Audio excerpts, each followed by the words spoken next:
I brought the two of you together because you're just some of my favorite people to talk to. So I really don't care what we talk about. But also just a sense that in bringing you together, I think it'll be a great conversation. I think you both have really solid, interesting perspectives on things. I've learned a lot from both of you.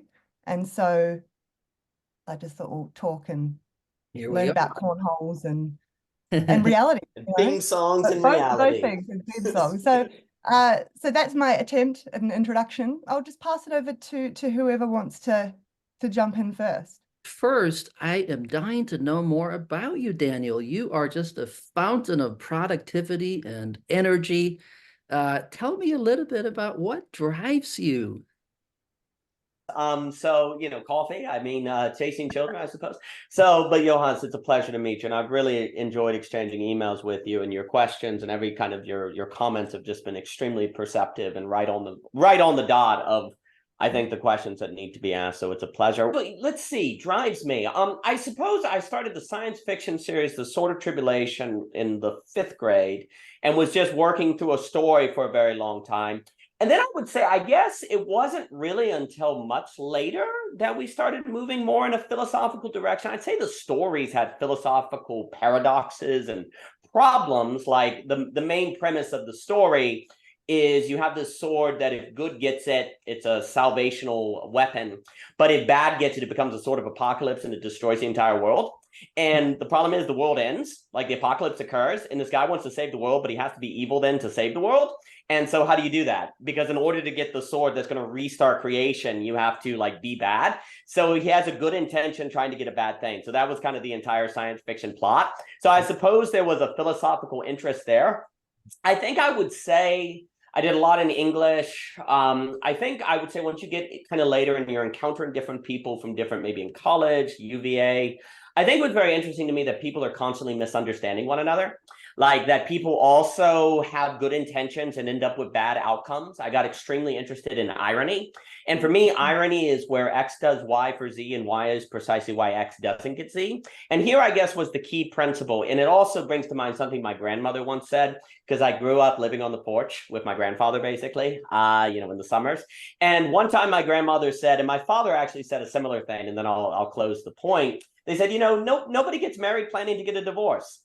And to me, the reason why that was so profound is because it was like, wait a minute, like when people get married, they're willing to lay their life down for someone. And then they get to the point where they want nothing to do with them. Mm-hmm. How in the world does the human brain work if that is possible? And then it meant, oh my gosh, the brain is like a giant frenemy. Like the very way that the brain tries to understand the world and is necessary is simultaneously what sets you up for trouble.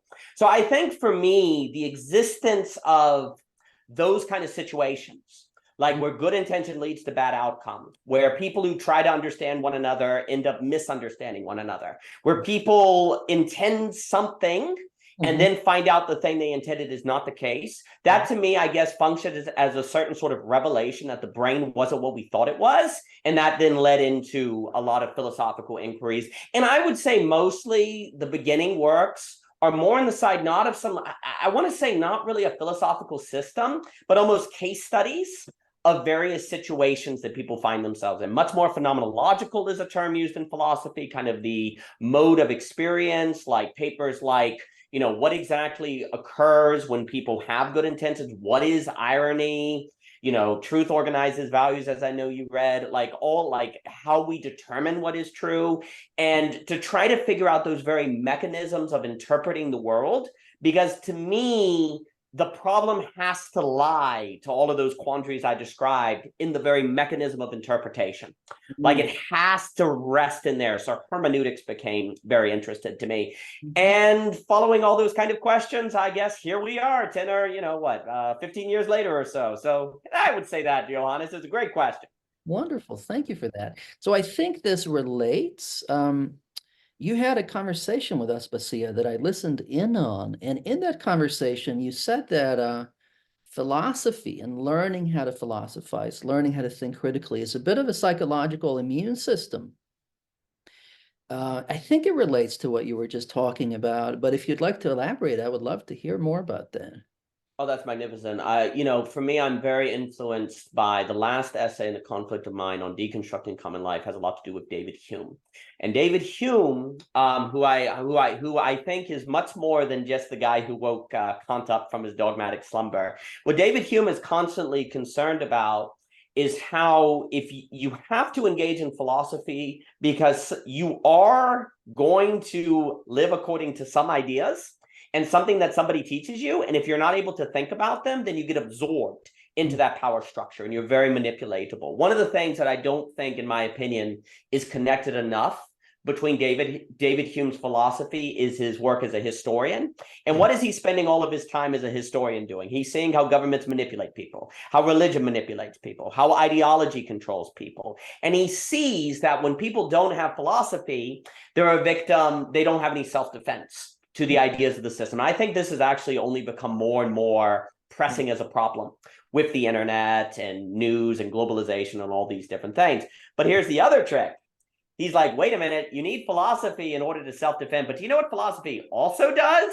It disconnects you from common life because you have abstract ideas of the world. So the very thing that you need to defend yourself is also the risk of disembodying you from the world. And his whole philosophy, and I would say, and I'll close with that, the Scottish Enlightenment, the Counter-Enlightenment, all of this is kind of orbiting this massive problem of needing philosophy as self-defense, but philosophy is also a risk to basically mental health or communal bonds or all these different things. And I think that tension has not been appreciated enough by the modern world. Right, right. I think Wittgenstein would agree with you there, eh? Yes, yeah, absolutely. Of course. How about you, Aspasia? Where does your mind go with all of these interesting ideas? I was going back to what we talked about in our conversation, Daniel, about the clearing function. Like I liked the way that you talked about. I guess where my mind goes is again to the idea of balance, like people the sort of the over reliance on any one thing. So, finding some good in being able to engage philosophically or finding some usefulness in that, but then over relying on that to answer all your questions and to be in that mode all the time. And I think that's actually a more general difficulty for people is even in realizing this need to be able to have flexibility and movement between different modes and between different ways of relating even to themselves. The knowing how to do that. Like it's one thing to sort of understand that even intellectually, but to be able to then people want guidance on, well, how am I supposed to know when to be flexible? And so I think that's what I'm chewing over as the two of you are talking, is that I'm just hearing, I'm hearing again this need to be more balanced and to be able to never over rely on one part of the equation. Yeah, no, my mind goes to this thing about how that which we are not conscious of is liable to control us. I think that's what you were speaking to, Daniel, and you in your own way earlier, Aspasia, about psychotherapy and how that can be a stripping down process that yields, on a good day, lots of clarity. So my 2 cents on that bit, Aspasia, is that clearing out or at least a good portion of our emotional baggage and unresolved feelings is a bit of a prerequisite for being able to think in a sober fashion. So I see the work of psychotherapy as being able to put you into a position where you then can think things through in a clear and sober fashion. It's clearer why? That's still my question. It's clearer because it's more in contact with thought coming from where. Like, so I understand sort of it's stripping away these sort of structures through which interpretation is occurring, right? And I understand all that, but then what is that telling us about? Like, what is it exactly we then become in better contact with, or we are? Yeah, that's where I'm curious. Well, I see it as clearing out a kind of distortion filter in the insofar as we have all of these past feelings and memories and unresolved traumas that are swept underneath the rug, then our perception of the world and ourselves and other people are likely somewhat distorted because it's going through all of that filtering. Mhm. And so the Mhm. more we can clean that up, we're in a better position to be in contact with how things really are. Yes, with the how things really are. This is the bit. This is the bit. So we're in. I guess I'm just wrestling at the bottom level of it about how things really are. Maybe that's really all. That's just a small question, you know. It's that so that allows us better contact with how things really are. Right. Yeah, like you're not my mom, even though at some level unconscious, maybe I've distorted you into that. And that the concomitant expectations are totally out of whack. They're totally inappropriate to the actual situation, the actual relationship. With my mom, when I was 7 years old, it was entirely appropriate for me to expect her to be an extension of me and my needs. Totally appropriate in terms of that situation. Speaking of various premises, Daniel, in terms of your book there. But now if I apply that premise to this situation and I'm not even aware of it, things go really funky in relationships. Yeah. And so there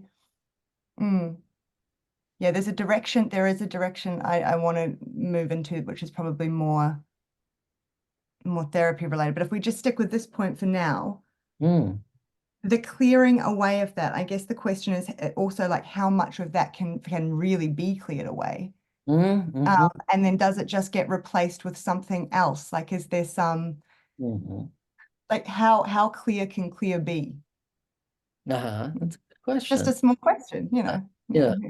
That's sort of where my mind goes. It's not even a question I imagine people could answer, but right. Yeah.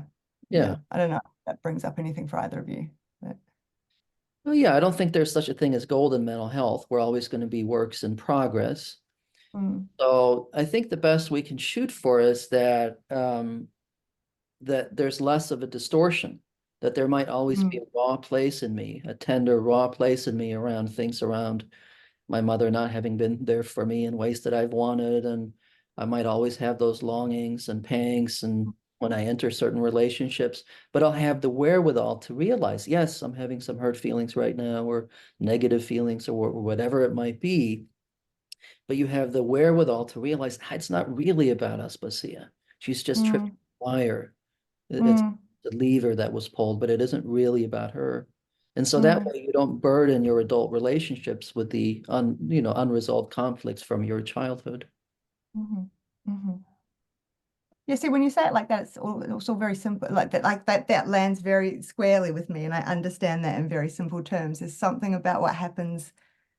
But I think you were going to say something, Daniel, but I go down some kind of rabbit hole in trying to understand, though, in other forms of therapy, you can't do that like that, Johannes. Like you can't, well, I haven't, like you can't get in there. And I know a big component of that is just the unconscious, like the psychoanalytically informed nature of this therapy. But there is so much as well that I'm thinking through around I think the use of the imagination and that kind of component and the impulse and the connection into emotion and all these things are there's something about those that I'm still stewing over. But I'll pass it to you, Daniel. I know you're. No, this is all outstanding. So there's a few things. David Hume was very concerned. You know, he has this famous critique of the is-ought, where he says you can never get from ought to is. Very important. What he's saying is that if you're going to get to ought, it must be from suchness. And what he means by that is he's watched the entire world, basically, where someone in a distant land says, I know what a cat is. And I can tell you based on this general definition that is in an abstract realm of concepts, what every cat ought to do. And this becomes a license of tyranny. Because I don't have to encounter your particular cat in your particular suchness. I can, from a definition of isness, then have an assertion of power on oughtness. And so what David Hume really wants to do is stop philosophy that's based on an ontology of an abstract isness and instead base it in a very concrete suchness. And then philosophy is in the business of creating the clearing for the encounter of that suchness. Now, Mr. Hume's argument, in my opinion, was not appreciated. And he basically was warning you that if philosophy heads down this road of isness, we're going to get totalitarian, and you got the Enlightenment that led to the World Wars and World War II, and that's all based on isness, and we're still living philosophy according to isness, which you could also situate in at least the popular understanding of Kant, which is the noumenon phenomenon. We can have these mental categories of isness, and they're very synthetic a posterior categories by which we can understand the world. And David Hume is like, no, because thought can never replace suchness. You can never, from a definition of a cat, get to what Aristotle might call the definitive cat, that is Mr. Squiggles down by the barn. Mr. Squiggles must be found in his suchness, not from the isness. Now, the reason why this is very important is because if philosophy has something to do with getting away from distortion, then the question is, are we getting away from distortion for isness or for suchness? David Hume says everyone thinks it's for isness, and if we go down that road, we're done for. We're in huge trouble, and it's going to. And also, funny enough, he talks about melancholia. He calls it philosophical melancholia at the beginning of the Treatise of Human Nature, because for Mr. Hume, today we make a distinction between like philosophy and mental health and psychology and all these. He did not. He basically saw philosophy as in the business of mental health, of which was connected with communal health and social health, of which was all tied to your ability to not be manipulated by power or by what other people think you should do, or all of these different things. But it had to be in service of what words he'll use is things like sentiment, common life. It's not individualistic. It's philosophy for your lived common life. The problem is there's a middle ground that has been lost between, the great collective and the individual. Like today in America, especially, it's either individualism or the collectivism, right? David Hume's like, no, he didn't want to end up in like a Descartesian Cartesianism where philosophy leads to this radical isolationism. He sees that as a problem because he's saying you're still locating your philosophy in the head. But then he's looking over at the philosophy of isness, and he's like, well, now that's off in some abstract realm. We need to bring it to the common life, and that's the suchness. And what he's talking about is the need of maintaining your understanding that your definition of self comes from your experience, from your emotional, from your relations, from your community, from your traditions, from all of these different things. And he wants to defend that space of the kind of social, of the family and the relational and these different things. And he sees as philosophy is increasingly necessary in a world that's more and more connected, because he's looking at the trade routes, the Dutch Empire. He's obviously where he's living in Scotland. You have the British Empire, Great Britain turning into, he's seeing this growing nation state. So he's like, wow, under these conditions, it's going to be really, really difficult to maintain communal life and by extension, mental health, because increasingly you're worrying about what the British Empire is doing far away that you've never met. You're hearing about America. Your brain is being scattered. And the only way you can think, and then I'll close my point, the only way you can think about these global issues is in terms of isness, not suchness. And that is the cause of philosophical melancholia for him, which we today may associate with a lack of mental health. And so for him, the question of philosophy and fighting distortion has a lot to do with honoring and maintaining suchness, your lived experience and your relations, and not getting swept up in things basically you have no control of, or stuff that must maintain as an abstract category. But then this is where the conflict of mind comes in, because if all you're hearing all day long is if you don't care about these issues elsewhere, the world's going to end. You also have stuff. DC controls your life in Virginia. There's all of this stuff happening. This has made it incredibly difficult to do what David Hume is talking about. You can get into media technologies and different things, but I think his warning is still very much alive. So Daniel, I think you spelled it out. I just want to make sure I'm tracking you. The difference between isness and suchness. Are you saying that isness in this context is a conceptual definition of what is, and suchness is the actual contact and lived experience of the thing? Yes. Okay, I thought so. I thought so. I see, I see. So you're outlining a major concern with getting a conceptual Charlie horse, if you will, of losing contact with the actual living world through a prism of concepts and ideas. Is that accurate? Yes.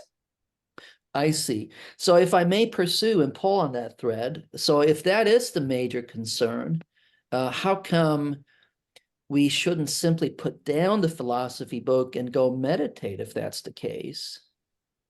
Oh, it's an excellent question, because you're increasingly finding yourself under a government that's telling you how you should live. You have, certain rights. You should relate to a pluralistic world. David Hume, David Hume. So that's exactly right, and is actually why, for me, you got to go from Hume to Hegel, and Hegel's actually going to get you, if you follow Hegel, not in the Marxist tradition, but in the tradition of, I know we were talking about Goethe with the precept and the percept and participant. That's all Hegel, and for Hegel, reality is an interpenetrating relationship between the subject and reality. There's not a division, and what we don't want to distort is the creative act of our participation in reality. Now that's a giant mouthful, but the thing we don't want to distort is our active participate in reality. It's not divided between a noumenon and a phenomenon. We as subjects, literally, like colors or the rainbow in Owen Barfield, that's a great example. Like does a rainbow exist?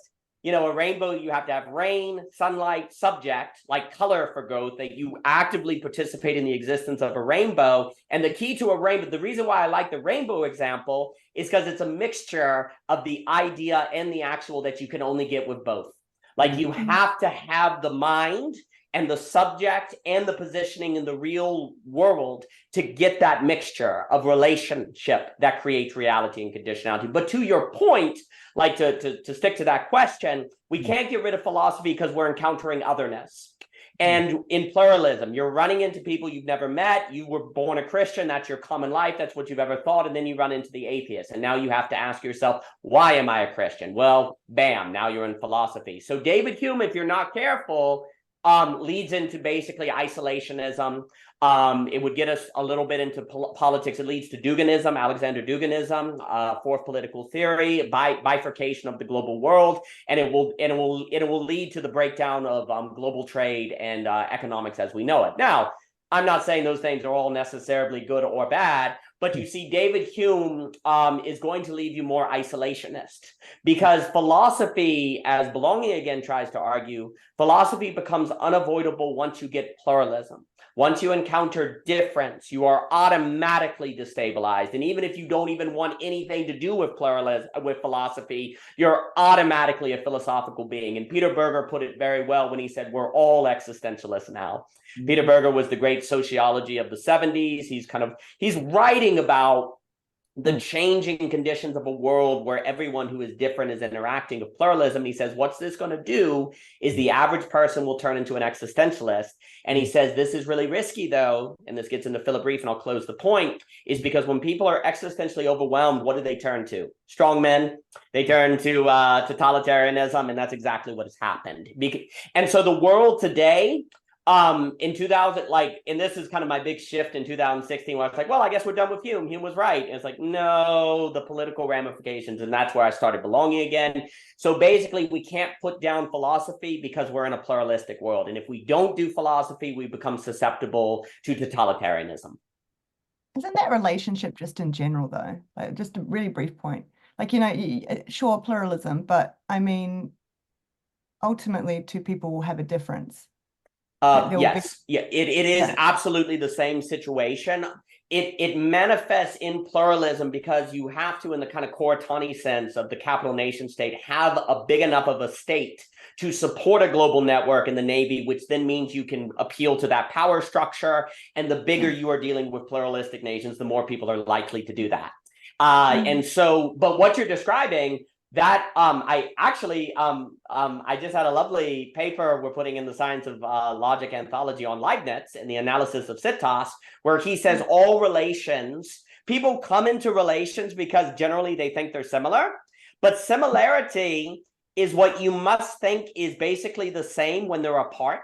Like he describes two apples as similar as if you saw one in a different room than the other, you would think it was the other apple. That's why they're similar. You can confuse them with one another. So the only way to tell that they're not the same apple is to put them next to one another. But here's the trick. The moment you see them next to one another, what emerges? Difference. Difference. So similarity lures people into a situation where the difference comes out, and then it's shocking. Because the whole reason they came together is because they thought they weren't different. But actually, that's that mechanism that Leibniz, I would refers to as metageometry, and that the great Anthony Morley describes very well. That's absolutely what occurs in marriage. And you can look at pluralism as basically where all the nations are in a kind of relationship. They're absolutely in a marriage. It's that Leibniz situation now on the global theater. My mind is going places, but Aspasia, I want to. No, go, Johannes, please. Sure. Yeah. Okay. Yeah. So if I'm wrapping my head around this, it sounds like there are contexts where dropping the conceptual interpretive lens is the way to go to be in more contact. But there are other contexts when we approach others in differences where concepts can be organs of perception as opposed to blinders and cushions and buffers. Is that accurate, Daniel? Perfect. That's exactly right. Okay. Just to make this very concrete, could you give an example of where approaching otherness and then being armed with a certain conceptual understanding of something might actually lead to greater perceptivity? Oh, that's an excellent question. So let's, for example, we use that popular example that everyone may receive in marital counseling of the love languages from Gary Chapman, right? This idea that people have different love languages. Some people think it's loving to receive a gift. Other people think it's loving to have quality time. We'll use that. So your entire life, all you've ever encountered is the idea that quality time is love. And in fact, if people need gifts, they're materialistic. And that's the complete opposite of love. Well, you come on somebody whose love language is gifts, and you're spending quality time with them, and they're not happy. And you find out that they like gifts. Well, without philosophy, what's very likely you're going to do is say, oh, well, they're materialistic and they're a bad person. And in fact, I shouldn't hang out with them because they're a materialistic person, and their materialistic ethics may rub off on me. And so because you don't have the idea of love languages, you then shut out that relationship that actually may have been perfectly fine and perfectly good and maybe had some wonderful benefits, but you're going to shut yourself off from it because by definition, whatever you value is not a value. Without philosophy, it is the value. Love is quality time without philosophy. It's not a possibility. No one experiences their worldview as a worldview per se. We experience it as the view of the world. Like, it is the way to see things. That's the problem. Philosophy is when you realize that there are different ways of seeing the world, which of course is automatically terrifying, because once you realize there are other ways of seeing the world, then why should you see it the way you do and not other people? And philosophy tends to lead to nihilism. That's what David Hume understood, unless philosophy keeps in the suchness. Like, that's the issue. Like, once the philosophical, he calls it ascent, once the realization that difference is possible occurs, then you start to question your own way of thinking. And if you do that forever, you end up in a melancholia you can never recover from. So he wants to say, well, the reason you think the way you do is because it's based on your community. It's based on your life. But with philosophy, when you encounter someone in your community that sees gift giving as a love language, because you have that philosophy, you're able to go, wait a minute, no, they're just different. They're not a bad person. They're just different. So here's a way to put it. Without philosophy, you really actually, in a way, can't have difference. It's either good or bad. It's not really difference. They're wrong. And that's kind of they're like wrong. They're wrong to find their love language in gifts. So a way to put it is that without philosophy, the encounter of different love languages is an encounter of wrongness. Whereas with philosophy, where you're able to reflect on it, it actually becomes an encounter of difference. So to close that point, pluralism, basically without philosophy, pluralism is not going to be a collection of difference. It's going to be us versus them. It's going to be right versus wrong, because everyone but you is going to be wrong, right? And so that would be an example of where I think it's very consequential. And then, of course, you just expand that to cultures in general, or how people raise their kids differently, or what people do with their free time. Like, it just goes down the line. You can't experience any of that as having its own grounding in a logic of an individual person's common life unless you have philosophy to make you reflect on that. And then the last point is, once you then have to be comfortable with your own choices. And this is the hard move. It is really difficult to know that somebody chooses to live their life differently than you. We can talk all day long about how much we like freedom and people should have a right to their own choices. But if you know that your neighbor is homeschooling while you send your kids to a public school, you begin questioning your own choices, and then you start having a mental breakdown, right? It's like, oh my gosh, I don't know.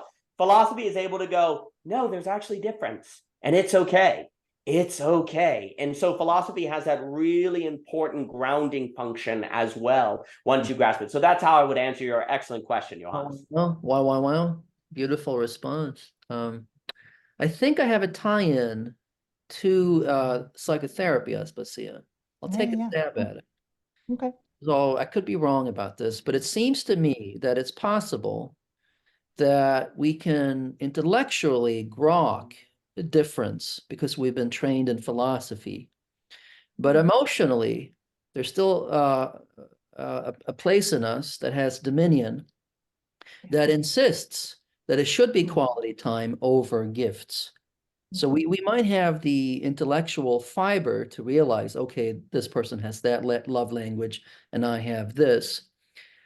And so that's where we have to work through our emotions, because otherwise we may have the intellectual wherewithal and understanding, but we will still insist and try to steamroll the other person to adopt our love language, or alternatively we'll become doormats and just try to twist ourselves into pretzels in order to placate the other person. So I think that that's where the work of facing ourselves and working through unresolved emotional conflict comes in, so that we can actually apply the philosophical understandings and not just have them rattling around up here. Well, I'll just add very quickly, for David Hume, it was a massive mistake to think that if you had the right conclusion, that was the same as having processed yourself to that conclusion. And that's what he was thinking all the philosophers were doing. They're like, oh, we know what's best, therefore that's it. The emotional work is all done. And so when he talks about common life, for him, he wouldn't have known about psychotherapy or different things. When he talks about sentiment, it's like, you have to put yourself in the lived experience to gradually attune yourself to the emotions of that difference that you know is there. So for him, the community and the traditions have that work that today something like psychotherapy needs to have, because you don't necessarily have those same communal bonds like a Robert Putnam will talk about. There's no bowling alone, or families or churches are different. So that is exactly right. And just what you were, how, and I'll give it to Aspasia, how you were describing psychotherapy right there, in Hume's mind, that was what something like a community or the church or the religions or different things could actually do. And again, people get on Hume for being an atheist, but actually it's extremely clear.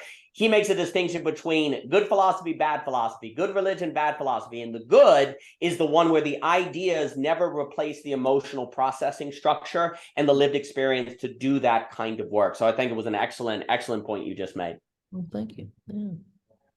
Yeah, I think what you were just pointing to, Johannes, was part of what I was trying to point to in our last conversation, Daniel, when I keep sort of harping on about emotions as having a particularly vital place here in terms of indicating something that is maybe not always, but can help to indicate something that is I don't know how to word it, more fundamental, more vital, something that speaks more about. So in your example, Daniel, I can follow all that, the love languages example, but then I still question, well, for this person whose love language is gifts, right? to encounter someone with something different, you know, they can come to see that there's just difference, and that's okay. That's fine. But maybe in encountering that difference, they also open up the possibility within themselves that perhaps it's not actually my love language. Perhaps this is some defensive structure over the, like, as an example, over the top of something else underneath. Like the questioning of oneself in the meeting of difference is also important. And so, yes, there can be a way that people fear that and so resist even meeting difference, which is important. But then also in the meeting of difference, can you do it in such a manner that there is a way to interrogate, like, is this fundamentally who I am? Do I have something that my love language is gifts and nothing will ever compete? Or is that defensive on top of something else? And this is inviting me to look at that. And I see, yes, I see the important role too, I guess, Johannes, of the working through the unconscious emotions and the blockages of those maybe frees us up to be more clear on that part, like on when we encounter difference. Now it's clearer if that's an invitation for us to, like, it opens up possibility as opposed to necessarily needing to be resisted against something like that. That's sort of where my mind is swirling. Yeah, I think that's true. I think that it opens up the space where that is possible, where we can get to know deeper parts of ourselves and realize that maybe we're more expansive in our preferences or likes or whatever. I think where the rubber hits the road is that if we do that inner work, it will be changing ourselves or realizing differences within ourselves based off of what we thought in a context where it's not about giving up our autonomy. So it isn't about becoming a chameleon in order to get along better with the other person, to accommodate their preferences. It'll be truly a two-person relationship where no one is giving up their autonomy. Yeah, that links to something else I was thinking about the can't remember what you were saying. You were saying something, Daniel, that made me think this. The necessity of relationship in all of this. Like, obviously, but it's both again. So there's some component here that's about getting clearer about oneself, right? And this idea of autonomy, but autonomy only exists in the context of relationship as well. It's oh, I know what we were talking about, the sort of why not just go away and meditate all day. There's something, though, that seems fundamental about us operating in a way that takes relationship into account. That ties in all of this as well. But I like the autonomy point, because obviously that relates back to attachment and thinking through what happened there. But it's the wrestling. Yeah, no, it's all right. One more sentence and I'm done. Please. It's the wrestling with how to know that you are really connecting into something, if we say inside yourself, clearly enough that you can discern that that is yours, as opposed to being one of these defensive structures, or one of these. I think that is something that at least intellectually comes up as well with clients. And I mean, then we obviously pivot away from that, but it is a question that people seem to wrestle with when they're up here a lot, is how would I ever really be able to discern that that is what I want, as opposed to being somewhere underneath the hood, a function of what I believe I need to do for the other person to remain in contact with me, right? And there's levels that you can sort of work to where they can become clearer that lots of stuff has been that, and that's great. But then I think, I guess how clear can we ever be? Like, I mean, like, anyway, I'll hand it over to you, Daniel. Outstanding. So a few things first. You said something that was extremely important about the reflection on the self and the potential to change on yourself, or to examine, wait a minute, what if my love language is actually a means of self-deception or things, and so on and so forth. The reason why I think this is extremely important is because if you look at the communal, the way things are, you say, oh, well, we just need to get back to givens, get away from pluralism, get back to suchness, independent of relations, networks, and so on and so forth. This is also tied to where people talk about the meaning crisis, because I would argue a lot of the meaning crisis is actually just another language for the philosophical melancholia of David Hume. It's a result of a world stuck in isness, separated from suchness, which means they're also separated from suchness relationships. And now they more so have associations, not emotional connections, and so on. So there's a lot there. One of the things I think is a problem is a lot of people talk about the meaning crisis metaphorically as almost like a dead end. Like we were walking around and we ended up at a dead end and we turned around and the door slammed behind us and we're like, oh crap, how did we end up here? It's like a giant mistake. I think it's much better to think of the meaning crisis more so as where we've ended up in a place where we've removed, say, givens or isolationism and things like that, actually because of a moral advancement. Because actually, when we were in a situation where we weren't pluralistic, we were racist, we were xenophobes, we were closed-minded, we were self-righteous. History is a long story of what the conditions of meaning give you, independent of relationship. Like the way Belonging Again describes it is the banality of evil that Hannah Arendt talks about. And for her, describing Nazism, true evil only occurs once it becomes everydayness. It's not really evil, it's just what you do. I mean, what you do is you send the Jews off, or you hate minorities, right? It's not evil, it's everydayness, it's routine, right? Well, what pluralism does is when you encounter people who say, don't mistreat minorities, you go, wait a minute, what if minorities actually are equal as me? And so you actually reflect on that and it leads to a moral advancement. And here's the thing, where you do not have pluralism, history is a story of getting unreflective people who do terrible things, and because they don't reflect, they can't stop those terrible things, right? But if you then make people reflect on themselves, they tend to go existentially crazy, and then they have these mental breakdowns. So here's the problem. The very thing that increases ethics causes mental illness. That's what we have not taken seriously.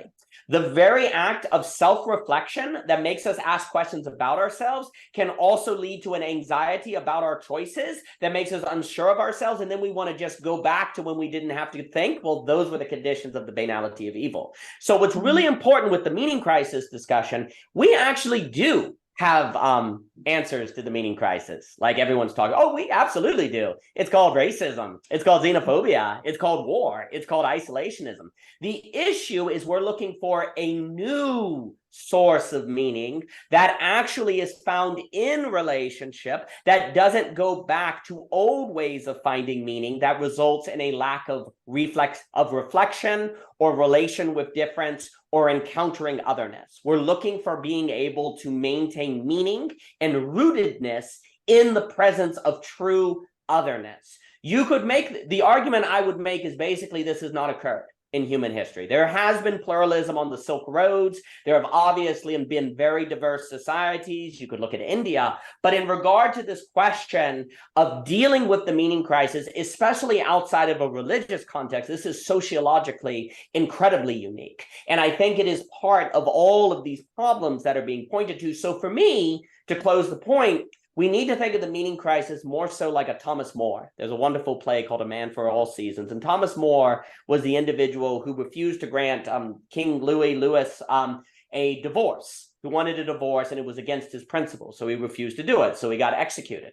Thomas More, at any point, could have left prison simply by doing that which he believed was immoral in granting the divorce, right? So likewise, we could all right now escape the meaning crisis or all of the meta crisis, all these different things by simply returning to previous historic episodes that resulted in oppression or immorality or closed off to otherness or strongmanning, right? But we're choosing not to. Now, unfortunately, millions of people are choosing to do that. That's why the world is falling back. But there are many people who are trying to look for different things. So for me, that's what you're describing is why we need to stick to the question of pluralism and not retreat from it and figure out how to work with this. But in the working with difference, it requires a certain reflection on yourself. So here's the question then. What reality are you trying to get at in that very act? Because if truth organizes values, And we're saying that we need to stick to pluralism, which is so existentially difficult. And it would be easier just to go back to different things or maybe become anonymous. The question becomes the following: why? Well, you say because it's more real. Why? How do you know? What is reality then? This is why it's important that relations are ontological. This is why it becomes extremely important that reality itself is not merely something you correspond with, but something you participate in, and your capacity to participate in it creatively in a manner that increases beauty is tied to your capacity to handle otherness and difference and your ability to relate to it. I'll close there. There's more to be said, but those are some thoughts that come to mind. Mm-hmm.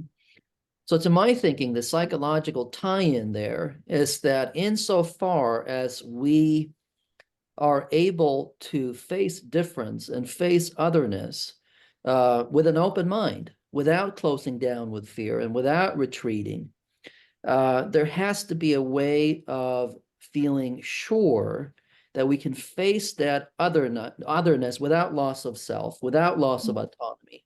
And so that's where that comes in.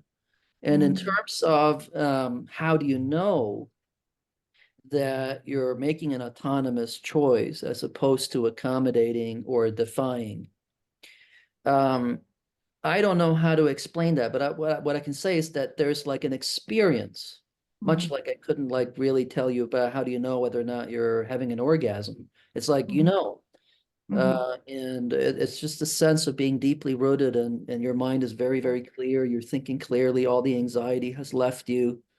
So that's the best I can do in terms of pointing to something, but it's an experience that's very hard to point to.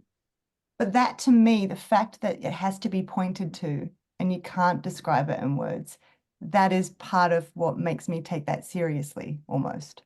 Like that, I think that is what I'm sort of trying to get at, is there is like all the philosophy side of things is so important, but ultimately as well, there is almost like something that people need to learn to connect into and trust about something that is ultimately wordless as well as part of the guiding system. So the clarity that what's being cleared up is the fog that gets in the way perhaps of having that experience. Yeah. Otherwise, the fear of being engulfed by the otherness is going to make the whole endeavor impossible, and you'll retreat into isolationism and so on and so forth. So there has to be a way of conquering that fear.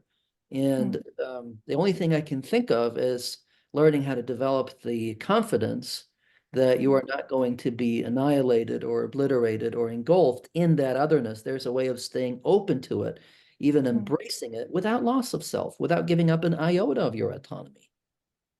And that is that's like in the therapy room, right? The corrective emotional experience. That is part of what is being offered there. Right. Because the relationships in where we were hurt, they were never of that kind. It was always some injury to our autonomy, or there was some form of neglect, or there wasn't room for us or whatever. And so it's this sort of terror of the other, right? That outside of therapy, how are people navigating this? Like, I mean, outside of going to therapy to work on this, like what that, I mean, there's that piece that comes into my mind as well. But it's such a strong motivational system, and it is so under the hood that that it's very difficult to point to for people, I think, that if it's a completely foreign concept. And then this over-reliance on thinking and hyper-rationalization and holding on to, you could find a philosopher to back up any way you want to look at the world, right? So you just have to find the one that matches what suits you, and then you can sort of hold on to that. A lot of this to me just goes back to rigidity of any form, which is what I think I was pointing to earlier about the balance piece. It's probably not the right word, but having some flexibility in movement and almost an expectation that you're going to change. You're necessarily going to change, and being open to that. And that's also about encountering difference and not bumping into it with like a rigid shell around you, but having some flexibility in what you might take from that, or the possibility that that might open up for you as well. And I understand that in order to be able to do any of that, you would need to be able to dismantle it, like the terror that you might hold around the other.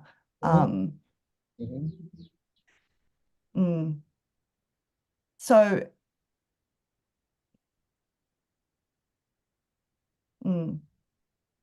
so much of this though goes back to it being unconscious, Johannes, like. Yeah, that's where I think it starts with facing what feels like the other in yourself. Yeah, that's it. And you can befriend the parts of you that have been relegated into the unconscious or projected outward, like all these negative qualities or attributes. That's not part of me. It's the immigrants or whatever. Once you can face those parts of yourself, what feels like other in yourself, yeah, I think that maximizes perceptual flexibility and openness and an ability to embrace the world and all its differences. And it's a big part of that too. Does some of that go to the impulse piece too, though, Johannes? So like in terms of if we think about like the aggressive impulse as the example, to be able to face that inside oneself, right? To be able to see something inside oneself that has been pushed away for so long, or that someone would never consciously expect to be there, and being able to see that, that is helping to facilitate some of this process too yeah. Yeah, that's the technology. If I can face that there is evil inside of me, it's not just out there, it's not just those people, but there is the capacity for evil within me, then that will change you and you will have a different outlook. Yeah, because that links to, and then I'll pass it to you, Daniel. I know you're waiting. That links to as Daniel was talking before too, like so much of what's being talked about sort of interpersonally, it also just sounds like the intrapsychic conflict as well, like it's reflected inside as well. And I think that is what I find so powerful, I guess, as well about this kind of therapy. It's just the noticing that we are not just one thing, I guess, is the best way of saying it. Like there's so many things can be happening all at once, and they can be in conflict, and there can actually be things happening that you are adamant are not happening, and then somehow 40 minutes later you're like, oh, that was happening. I just like, so it's very interesting. Anyway, yeah. No, magnificent. So there's a few things. First, the thing ultimately that we are trying to get out of distortion of is the apophatic core at being that is an overflow of an excess of basically being that we are trying to actually overcome, which is that lack. Some people call it lack. Some people call it like the bright abyss. Some people call it sort of this thing that you cannot put into words, but seems to be the highest point of reality. And the moment you put into words, you would lose it. And there's something there that almost is, it is something that is a lack because it is, as Mr. Ebert would say, it is a radical excess. It's the fullness of life, and thus it exceeds your finite frame to comprehend it. Therefore, it seems like it's nothing. That's where Orthodox will talk about God as apophatic, as the nothing, right? It would seem to be ultimately that reality orbits an apophatic center. And that basically, to make another giant claim, we have structured, we basically structured the modern world according to scarcity in terms of economics. As a result, economics has moved away from the well-being of the person and been more so about the material well-being. The new economy will have to center on lack, which is a negation, sublation of scarcity, which is going to include the psychoanalytical in the material, in the fullness. Now, a few more things. One of the great debates that occurred was between Leibniz and Descartes, where Leibniz looked over at Descartes and he said, Descartes, there are no individuals, there are only relations. Geometry is more primary than algebra. Algebra is an abstraction of geometry. When you look at the world, you don't see any object outside of a situation. It is relations all the way down. So when you talk about the individual, it is only, as Deleuze said, the individual. There, you are not, like when Hume is saying there is no self, he's saying you are a collection. He's not saying there's no you. He's saying that there is no self that isn't relational. And then you as relations are in relations with others. Now, that doesn't mean because of your finite frame, you don't see one thing at once. Like this is the issue. You experience things because you're finite. The brain couldn't handle experiencing everything at once, right? But the things then is kind of virtual It is an impression of experience that is required for you to make it intelligible. So to put this another way, if I looked at this room and literally experienced everything in it at the same time, my brain would blow up, right? You have to, in order to make the world intelligible, experience things more sequentially, or one at a time, or as if the bookcase is just the bookcase, not also the atoms and the parts, right? So it's how the brain works. Well, that right there suggests the whole apophatic thing, because everything around you is actually kind of apophatic. It actually strikes you as a thing when there's way more to it that isn't there, that's more like nothing. But not because it's nothing, but because it's an excess to your frame. You see? So this seems to be how we're constantly experiencing. The problem with philosophy, and this is what, so what you were saying, philosophy has not been in honor of something apophatic. It's been in honor of a being, or what is being, or what is truth as present. As a result, it's become totalitarian. It's become power-based. But if instead, like David Hume is saying, that philosophy always has to honor something that it can never put into words, then you're pointing at philosophy that is in service of removing our distortion of the experience of the apophatic, of the thing of which exceeds our scope, so that we can better experience it. Now, I think also we were talking about the subconscious. So to me, a lot of the experience, because on this question, when we're asking, how do people navigate, right? How should people live their lives? We talked about fear and courage and different things. The question of how people should navigate their lives or live their lives, or what society should do, is all going to be relative to what is the optimal experience that human beings are looking for, right? And if that optimal experience seems to be something that cannot be put into words because it's apophatic, then the question becomes, okay, what are the things that you need to do to create an increase of probability that average people have those kind of apophatic experiences? Because there also seems to be something about experiences with the apophatic that makes people more mentally healthy. It's the exact opposite of what you think. Once they know that there is something that exceeds them, there's a freedom in that, because they don't have to control everything. And once they also experience that thing as beautiful and good, then they're also wanting to be alive to increase their encounter with that. And the way I think about it is kind of like the artist. The way the experience we seem to be looking for, which I think comes out in psychotherapy, because I think it's an art, is the creative act. And what's so interesting about the creative act is when you're writing a story, and you really are writing a story, which is like the orgasm. You can't put it into words, but you know it when you do it. You forget yourself. It's like you return. So we were talking about the subconscious being a problem. The subconscious controlling you is the banality of evil. But then if you move into the conscious, you can go crazy because you have to choose everything. So the negation, sublation of both is what I call the phenomenology of the artist. It is what you see in the creative act that's like the flow state. The flow state is like the subconscious, but it's actually an abundance of consciousness that is so well trained and excessive that it is like the apophatic, and you're fully in a situation that is inherently relational, because you're relating with the story, or you're relating with the players on the basketball field. Timothy Keller, the way he described this is self-forgetful, because he wrote a really good book called The Freedom of Self-Forgetfulness. And he was asking this question, okay, we know it's a problem to be selfish, but then you can be selfless where you're a doormat. So that's no good. So what are we looking for? He's like, well, we need to think about self-forgetfulness.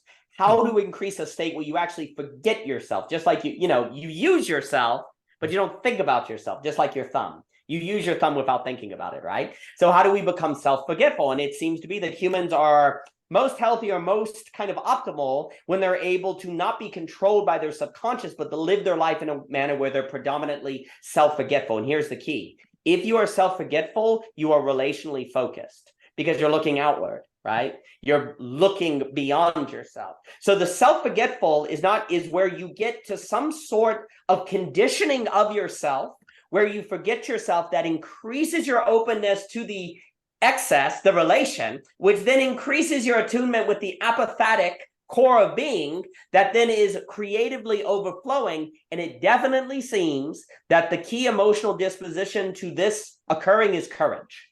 Courage seems to be the creative act. The artist is courageous. There's something courageous about it. There's courageous about going to the psychotherapy. The Bible says the one who fears is not made perfect in love. It would seem that there's something about fear. Fear is basically, one could almost say that, Ebert said this once, that the meaning of life is courage. seems to be a lot of truth to that, because courage seems to be the state of self-forgetfulness that then attunes you to that apophatic that makes you relational, therefore more geometrical than algebraic, therefore more in a flow state, and therefore the idea and the concept and the percept, all of these and the experience are all coming together in a creative act. So I would say that the thing that we're working to avoid distortion of is this creative act, that you know it when you're in it. Some people in dialogos talk about how time goes by and you don't know what happened. You're in the creative, things go by. There's a flow with the patient. Those are the experiences we have to optimize for.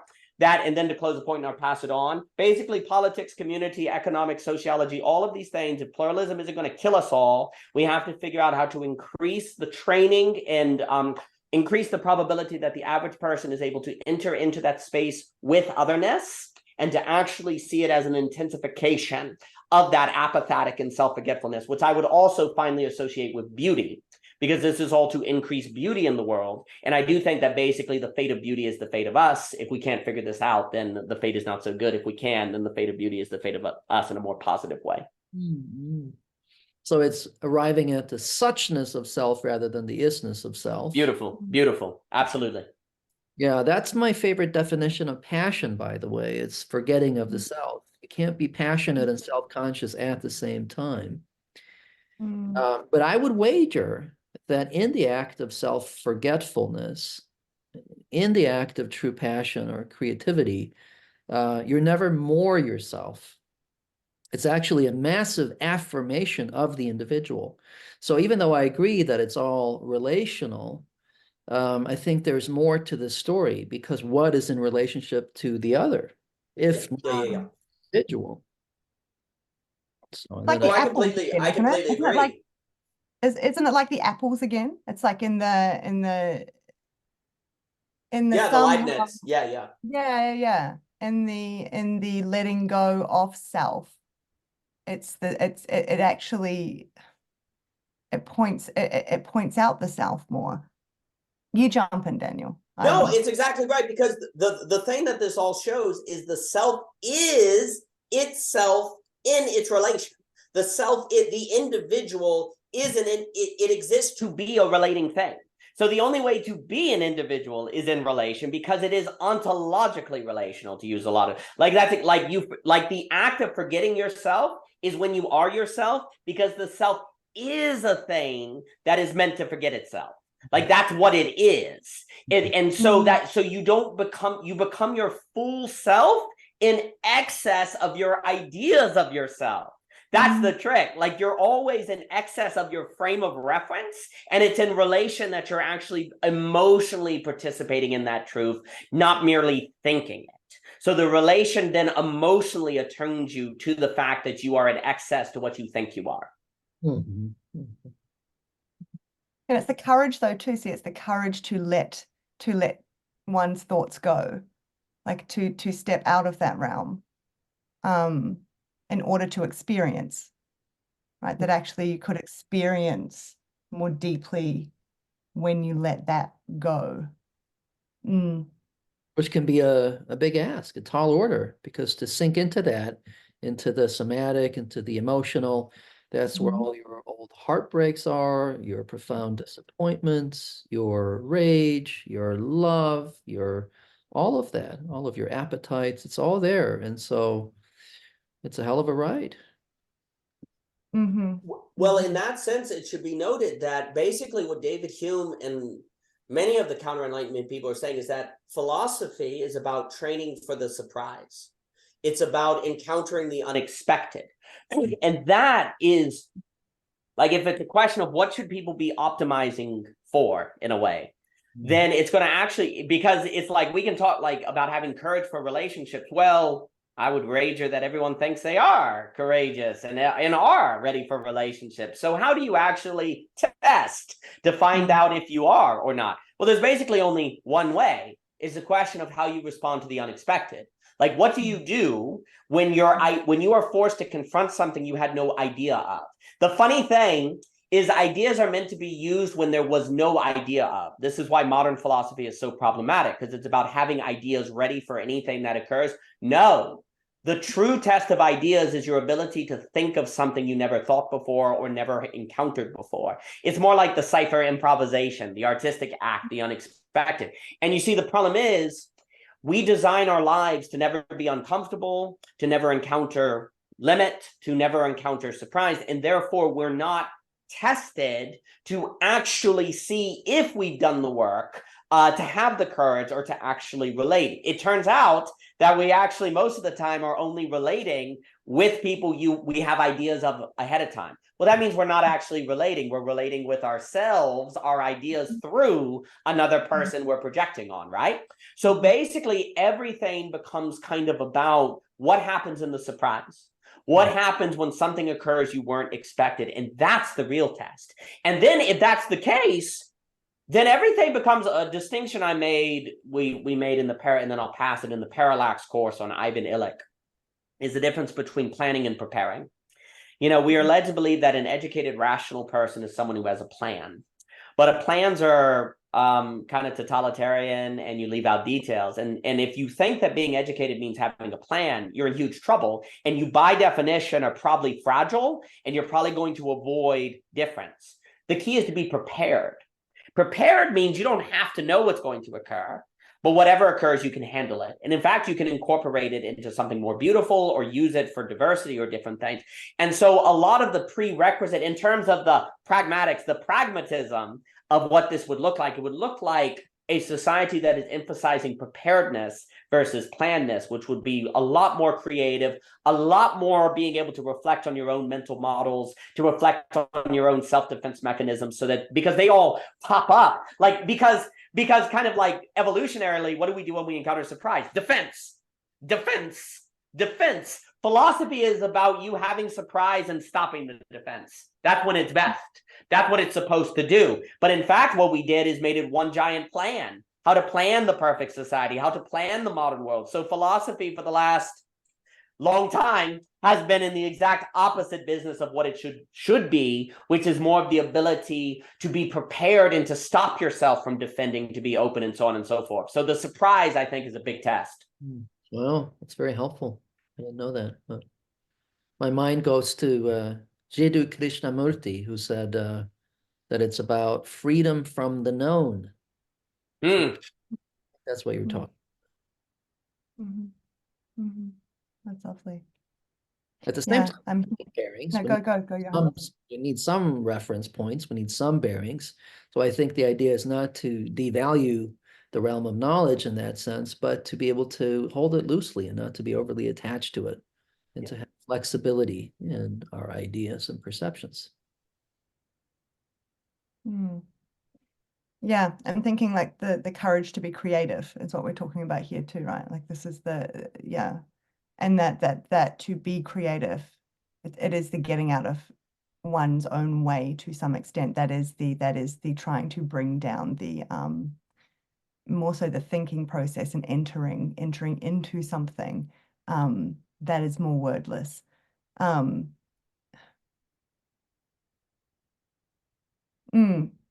that the overthinking can throttle, right, the possibility of what is there to create. Like it gets in the way of the creativity. Yeah, and this and it's the same point I went back to at the start, actually. I've been thinking a lot, Daniel, about what you said about the like the clearing function of thought, that thought is a bit like can be used in a sophisticated manner, more like a clearing function, in order to then have the experience, in order to then, like, yeah, I guess we call it emotional. But there's the role too of anxiety in all of this. I guess I'm just grappling with, outside of a therapy context, how on earth is someone supposed to hear any of this and sort of do anything about it? When it seems like, if I'm putting it at least in a framework of how this relates to therapy and a psychoanalytically informed therapy, then it seems like a large part of the task here is making the unconscious conscious. And how is a person going to just sit there and do that on their own, essentially? We have You job know, hey, what was that? we have job security. That's right. You know, like even as a psychologist, you know, I was working in models of therapy where there was none of that. You know, there's all sorts of therapy going on out there that's not touching the unconscious. I mean, to some extent, sure, the relationship and stuff is as a secondary effect, but it's not, you know, the therapist isn't often consciously aware of that. So it is like, if we're thinking, I guess, if you take it to more of a level of culture, like what, which again I know is a huge question, but what is like, what are the implications here in terms of, you know, how does one build bringing the unconscious into the conscious realm? How does one build that into culture? I mean, that seems like everything we're defended against as a culture, and this again links to, I guess, what I was harping on about last time with Daniel, just this. And I know that this isn't all like client presentations, but when I think about the people who are so like held on to their very intellectual thinking faculties and very certain and sure because of it, and how much of that is reinforced out there currently. It just, yeah, like what are the models of how this could be better integrated into community? That is, I guess, the question. Well, it's a difficult Against, pitch. yeah. It's a very tough Yeah. sales pitch. It's like, go on and give up trying to feel better for the moment so you can actually get better. But in order to do that, you have to face all this painful stuff. You know, it's really the pleasure principle yielding to the reality principle. That's a big ask. Most people structure their lives to just feel better for the moment as opposed to really getting better, which requires facing pain. It's a tall order, tough sales pitch. And there is also this thing around sort of like a toxic comfort, is the way I've talked about it before, of you know, like a position now where people are almost competing for the role in which they should be comforted by the other, like the sort of victimization kind of Olympics. You know, there's I guess a broader yeah, a broader illness going on is how I would frame it, around actually the thing I want to collect is comfort, and I want it right now. It's not even, I mean, I guess maybe that leads to them feeling good, but it may not even be, it's a competition for comfort, which gets in the way then of people being able to individuate and no longer just be a little child who's being comforted by their mother. Like it's, but it seems to be being reinforced that this is the healthy state to be in. And if you have any difficulty or challenge, it's because of someone else has got in your way, and everyone should rally around you and comfort you in that. So there's that as well. I just and yeah, I wonder about what this is pointing to in terms of how it's all gone so wrong, and then what something different would look like. If we can even imagine that. I mean, are we all meant to just sort of be speaking in poetry? Like there seems to be something important here about the role of the unspeakable stuff, like the ineffable. And you know, obviously that is why we use things like metaphor, and we have things like the arts, and you know, it is the eliciting of that experience for people. I think that's why it feels so rewarding for people.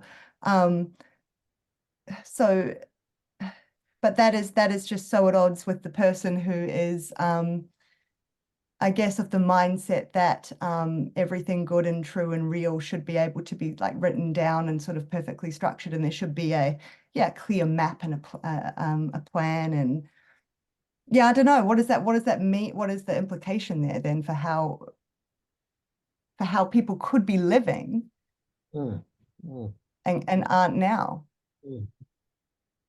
Daniel, you look like you're bursting at the seams. Go for Yeah, I it. was gonna. This is Daniel's realm. I feel No, like he's being very polite. so are here. you telling me the answer is not for us all to get Taco Bell, go to our basement and play video games? Because I think I can petition them to bring back that gray For a hot day. sauce. Like, you know, because that really hot sauce they had in the 90s before it was illegal, if we beg, they'll bring it back, because I have some Taco Bell stories, so I'm ready. Maybe we'll get the arcade machine, it'll be great. I think you've asked a million really wonderful questions. It was either Kierkegaard or Pascal who said that I think it was Kierkegaard, no, Pascal, he said all of the world's problems can be summed up in the fact that the average person cannot sit in a room by themselves alone for 3 minutes. Yeah. And that gets at a lot of it. So there's a few things. So you talked about anxiety, the victim Olympics, et cetera, so forth. There's a number of dynamics that are at play that I think are contributing to all of this. So first off, Ivan Illich warned that we live in a society of disablement. And what that means is that we are disabled from doing anything. Now, the reason we're disabled, though, is because of convenience. So an example is we can't hunt anymore. Well, why can't we hunt? The average person hunt because you have the grocery store. So you don't experience your disablement as disablement, actually. You don't even notice you're not able to hunt because you can access food, right? Well, likewise, you actually, because you have the cell phone, you can text people, you don't know you're disabled from your ability to communicate with people using your voice and call them. Like, I call people, you would think that I have like committed some sort of crazy sin. It's like, what are you doing? It's like, I don't know what to do with my thumbs, right? So people don't even know they're disabled from the ability to use their voice, right? Because here's the problem. When you receive a technology or a service that provides the thing, you don't experience yourself as disabled. You experience yourself as very enabled because you have the store and you have the cell phone. The more disablement a society has, the more anxious it is because it's fragile, actually. And the anxiety is a result of those moments when you encounter the thing that you're disabled from doing it, but the technology or the store or the service or the expert is not there to help you. And so your anxiety tends to increase with those little slippages that occur here and there that train you to realize that, oh my gosh, I can't really do anything, right? Or because you're also disabled, like, pluralism is inherently an experience of disablement because you realize, wow, I don't know how to deal with real difference. Like, that right there has a trauma that you cannot escape, right? Well, then you just make it even worse if all of the conveniences of modern society then make you feel like you have no skills or abilities whatsoever. So what do people then identify with tremendously? Their job, their occupation, because I know I'm enabled there. I get paid for it. But here's the problem. Their identity then is very tied to one thing. So that's fragile as well. And then they retire and they don't know what to do. And then, yeah, I mean, we saw it where a lot of people, complain about work, but then when they're home, they don't know how to interact. So they want to be at work. So they're actually work has a function of giving you status while hiding your disablement. So there's an entire socioeconomic structure that is in play here. It's very interesting. We also, in America particularly, we don't have a hobby culture anymore. Like, you had people that would just do word working or would go fish, like literally learn how to fish, not just luxury, but like learn it or learn skills. So, what Ivan Illich discusses is we no longer have a subsistence society. We've lost subsistence. And and the thing is about learning a skill. Like, you can say, well, why learn word working if you can just buy it from Akira or a store? Or Akira is a Japanese anime movie. I was trying to say the other thing. I like that. Walmart. It was good. It's a crazy movie. I remember that. It's Walmart.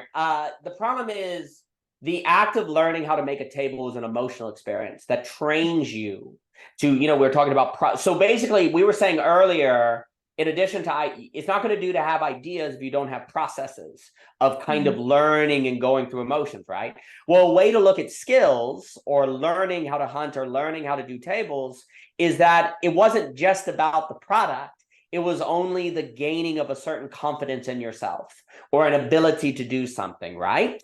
Well, the problem, this is where Nick Land and all of it comes in, because the problem now is if there's something about subsistence as the general category that Ivan Illich is talking about, that is tied to the ability of people to be less anxious and more confident in themselves, well, guess what? You now have to basically be seen as doing something stupid because you could just go to the store. You could just use the technology. So the problem is now a lot of the practices that human beings need to do to help emotionally attune themselves to confidence are actually irrational or silly or a waste of time. Like, let's take a conversation like this. Is anyone getting paid? Is anyone academia? For the majority of people, this is actually seen as kind of silly, as like a waste of time, right? Well, that's part of what Ivan Illich wants to get at, is that the very this is where ideas get you in trouble. The very rationality of the society would then have you structure yourself to be more disabled. That makes you more dependent on maybe your job, where you get your identity. Well, now you're a cog in the capitalist machine, right? And you're fragile, right? And then you struggle to have relationships with people, which then, not to sound too much like a Marxist or something like that, if your relationships in your communities are bad, well, then you get pleasure from what? Consumerism. And then why would you deal with the reality principle is kind of tied to a lot of the things that are found in relationships or enablement or higher things. Well, those are all irrational now. You don't need to do that. So the only rational exercise of the human subject now is according to the pleasure principle, right? And everything that is rational and enabling is in turns with the pleasure principle. And if without the reality principle, you end up mentally fragile or anxious all the time, then the very rationality of the society is now stuck in a kind of Nash equilibrium or game theory dynamic that is leading to a suboptimal result for everyone. And so I think the disablement dynamic now, so the practical things that would mean, and then I'll pass it on. I don't have a cell phone. I don't like them. I think they destroy your brain. I think don't have a cell phone. I think you need to commit yourself to some sort of art or practice that everyone around you thinks is like silly, because that very act of saying, I'm going to do jujitsu or I'm going to write short stories, even if I never get published, because that's a kind of absolute choice, as I call it. That is non-rational. I don't want to call it irrational. By non-rational, what I mean is only you can understand in the doing of it, that then creates a confidence in the development of a certain art that cannot be reduced to market forces, and therefore enables your ability to think outside of just what the structure is telling you to do, which then gives you enablement in yourself, which then can develop you to habits of courage that then increases the probability that you have openness to the other. So get rid of your cell phone. I think the other thing that I like is especially the smartphone. I mean, a dumb flip phone for work, I understand, but the smartphone basically means you're never alone in a room for 3 minutes, right? Because we're talking about the hard stuff, facing the subconscious. How can you ever face the subconscious if you always have a really cute cat video to watch, right? Like, how can you ever do that, right? So stuff like that. I think the other thing I like is I call it the unarmored test. And what I mean by the unarmored test, and Raymond, and then I'll pass it on. I think I said that 3 times and have not passed it on, so I'm sorry. But, Raymond talks about Thymos. And the notion in the classical world is very interesting. The greatest warrior went on the battlefield without any armor. Armor was like, you wore armor if you were less confident, right? You actually went on without armor. That was more thymotic. So the unarmored test is the following. Could you go visit your neighbor without a cell phone, without watching a sports game, just sitting across the table from them, and could you actually have a good time? Like, no armor, no technology, no thing to watch, just them.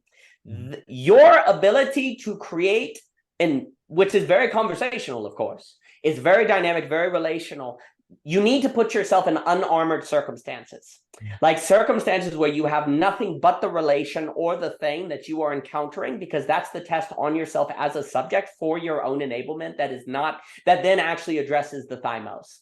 With that as well, I would also, I think there's actually significant educational reform that would come with this as well, because I think there's a lot of armors in education that teaches people that they can be educated in a professional in manners that avoids facing the unarmored space that is encountering the subconscious and so on. But I'll pause there. That's the defense mechanisms as well, right? That's the armor. Yes. At least Johannes that I'm thinking as he talks about armor.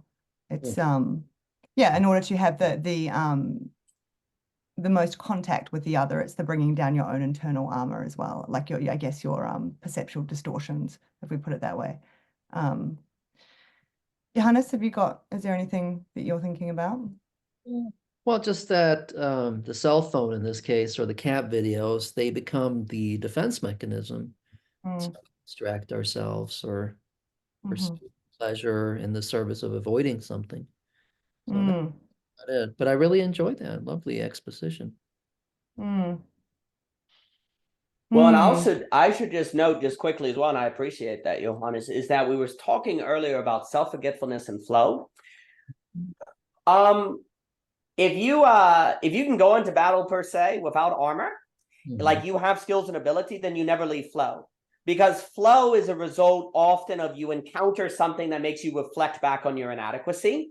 So the unarmored test is tied to the flow and the self-forgetfulness that makes us most attuned to the apophatic.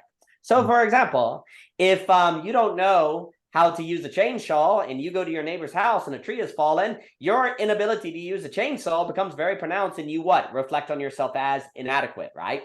Now, obviously, we as human beings cannot learn every possible skill known to man, so it is inevitable that we are snapped out of our flow state and therefore have the philosophy to think ourselves back into the flow state is a way to think. The role of philosophy is to get us back into self-forgetfulness, which is going to inevitably occur when we encounter our limits, the things we don't have. But if you know that your ability to stay in self-forgetfulness is tied to not encountering your inability, then you're going to want to learn how to talk. Because it's a pretty high probability you're going to have to talk with people. You're going to want to learn how to sit alone in a room with people. Because there's a pretty high chance you're going to sit in a room alone with people. Cutting down a tree depends on where you live. Maybe there's a 10% chance, an 80% chance. You start doing a risk-benefit assessment, going down all of these different things, and you say, there's a high chance I'm going to have to interact with children at some point. So I'm going to learn how to tell a story because I don't want to encounter the fact that I'm boring.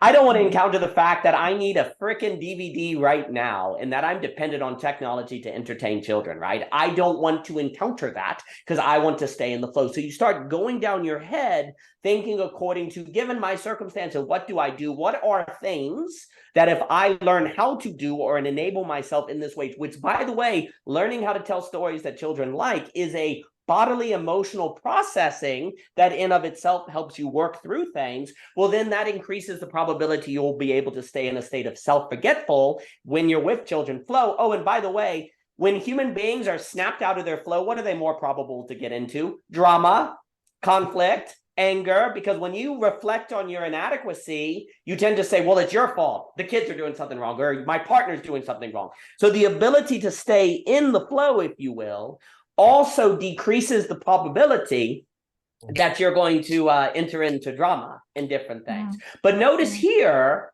you are not avoiding drama. In fact, the reason you learn these skills or you thought these things through is precisely because you accepted the fact that it is extremely probable that if you reflect on yourself, you will be a monster. So it requires a certain accepting of your dark side to do all of this, right? So that's why it's not an avoidance. It's actually precisely from the place of knowing that you are probably quite monstrous when you reflect on yourself and your inadequacy. So then you're going to work on yourself. And that's where you're taking the Thymos to incorporate the dark side into a light side of self-forgetfulness as well. So those things for me connect. Most people don't want to do that, though. This is like, especially not to reflect on the monstrous part of themselves. And there's the anxiety here that I think is problematic with, as part of the defense, as part of the armor.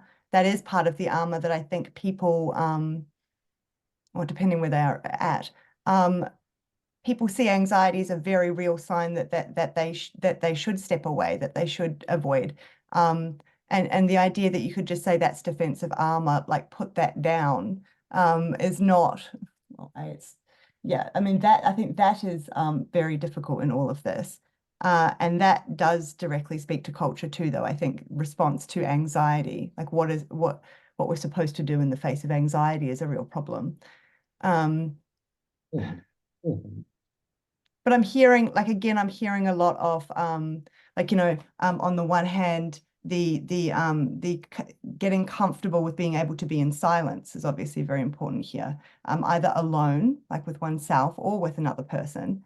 But then also being able to see speech and the voice as something very profound and important, and also working on that. I like what you said though about developing a skill, having something. I think again it goes back to something that is not it's not only reliant on lots of thinking and lots of intellectualization and stringing sentences together, and it is more bodily.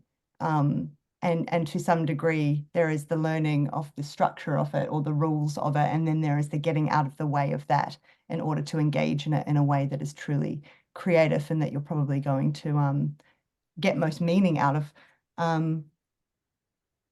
I mean, I guess I see that all the time in my husband. He builds things all the time. And it just seems like I mean, mostly bookcases for my books, to be fair. But it seems like such a peaceful kind of, like a getting out of the way of oneself, to just be able to immerse yourself in that, which seems very different. There's a quality to it that seems very different to just like an avoidance. And so trying to decipher that difference is interesting as well. Yeah, I still think anxiety is a difficult one. It's a signal that a lot of people are highly motivated to get away from. I don't know if you have thoughts about that, Johannes. Well, yeah, back to the idea that it's a tall order. It's a difficult sales pitch to encourage people to face anxiety-laden psychic material or even external situations that are anxiety-provoking. But I think that what we have in our quiver as leverage is the idea that if you stay in your comfort zone, that's antithetical to growth. There will be no growth in your life. There will be no genuine intimacy. You might have the semblance of togetherness and real relationships, but you're ultimately alone behind your defenses, behind your walls. So do you want to be on your deathbed and you've lived, relationally speaking, and even intrapsychically speaking, often a crippled life? Do you really want to be that person who's on their deathbed? They haven't actually stepped out of their comfort zone, their silo, their cocoon. So there's no real relating, there's no real growth, there's no real togetherness or intimacy if you don't. So I think that's our leverage when it comes to what you and I do in the therapy room. Yes, and that is the message that I like. How would that be translated more broadly into culture? Like, because that is the message, that like talking to people about intimacy, opening up, not being crippled. So even the word intimacy, I don't think people know what that even means, like even that as a term, nor see that as an important goal necessarily. I mean, I think that they would probably just think that you're talking about sex and that's what, that's it. Yeah. And for sex. Sorry, what was that? I don't use the word as a euphemism for sex or just feelings. Yeah. No, I know. But I think for many people that, the idea of intimacy as being something that could be an important thing to cultivate. I think most people, actually, this goes back to, I think, what you said, Daniel, earlier. Most people, I think, if you said that, would be like, oh, I've got no problems with intimacy. Like, I think everyone just draws a line under it. They just think everything's fine, whatever level of connection they're operating at, for many people. Yeah. The point of entry, Aspasia, that I have found to be the most effective in terms of helping people turn that ship around is when they become aware of the pain of being alone. It seems to be something universally quite painful for most of us. And some people are really good at tuning that out. But insofar as you can help someone see that they're actually alone, there's like some sense of togetherness, but there's no genuine togetherness. Like we're not actually in contact. That's often a very powerful point of entry to help people decide to forego some of their habitual ways of avoiding things and sticking the head in the sand. That's a good point. That seems to be the word as well. That seems to be, when I point that out, that seems to, have quite a shift. I think that seems like quite a lonely experience for you. Like even the pointing out that it has taken a long time for them to share something with me, or that they, acknowledge they have feelings in not sharing with someone else in their life. Like the pointing out of how that leads to loneliness or disconnection or a holding back. Right. I think, you're right. Then the pain of that, right, that then allows the pain of that to become more apparent. And then the experiencing of the pain of that is more likely, I guess, to link to the initial kind of set of injuries, if we put it that way, or like it's a, yeah, and then that is, so what you're saying is that you've found that that is quite a motivating force in terms of now wanting to be able to work towards better connection, better intimacy. Well, it becomes the motivating force to give up status quo. Yeah. Right, right. Yeah, like sometimes I'm looking at a patient and they're guarded in their own way. You know, there's 1,001 ways of being guarded, but they're guarded in their own way. And I might say to them, you know, do you realize that you're the most important person in my life for this whole session? There's nothing but you. I'm undividedly focused on you, and yet you're alone. Like, do you realize that? And so that often is a point of entry where people can begin to experience the pain of the status quo. Mm. And I imagine too, though, for so many people, that is just such a foreign, even the pointing out of that is such a foreign thing to hear from anyone, you know, like in terms of the nature of their existing relationships, if they are, say, you know, at a highly intellectual level, or to even have someone sit and notice that about them and to say that in that manner, and then to just leave it with them without the then like providing the suite of options of how they might then, you know, fix that, which, you know, like just the leaving it there in the space. That's right. That's right. It's often quite. Daniel goes through that. Well, everything y'all both said was just absolutely magnificent. A few things. First, I'm really glad you brought up this idea on people not knowing how to respond to fear, because to me, the ground zero thing that philosophy is necessary for is to rightly interpret anxiety and fear. Like, you know how we were saying earlier, you would never think to question your love language without philosophy. You know, well, likewise, the problem is without philosophy, you never question if you should face your anxiety, or if you're in a kind of like habit of running from fear, why would you ever break that cycle without thinking? Now, when I say philosophy, I'm not just saying like, I don't mean by that studying Kant, studying Plato. Philosophy is the reflection of thought on thought, where you reflect on your thoughts. That's a way to think about philosophy. So for example, when you feel anxiety and the thought is run, philosophy is the act of saying, is that the right thought? It's a meta move. It has a meta move. The problem is now the word philosophy is always just kind of tied to the study of the history of philosophy. And I think that when we're talking about philosophy as the love of wisdom, the reason you do the meta move is because you love wisdom and you don't want to go into error. And error is a way of life. Like wisdom is a way of life. It's not just the right ideas.